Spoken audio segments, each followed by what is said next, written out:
మెదక్ జిల్లా కొల్చారం మండలం అప్పాజీపల్లి ప్రభుత్వ పాఠశాలలో స్వయం పరిపాలన దినోత్సవాన్ని ఘనంగా నిర్వహించారు.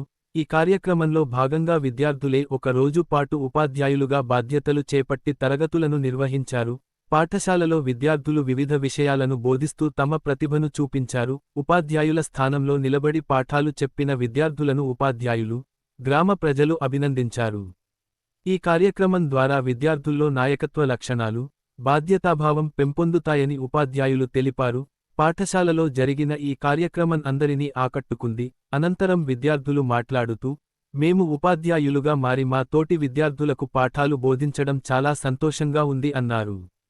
విద్యార్థులు మాట్లాడుతూ ఇకముందు భవిష్యత్తులో క్రమశిక్షణతో చదువుకొని మాకు చదువులు చెప్పిన ఉపాధ్యాయులకు మా గ్రామ ప్రజలకు మంచి పేరు తీసుకువస్తామని అన్నారు. ఈ కార్యక్రమంలో ప్రధానోపాధ్యాయులు నారాయణ, ఉపాధ్యాయులు శోభారాణి, అనిత, ట్రైనీ టీచర్లు ఈ కార్యక్రమంలో పాల్గొన్నారు.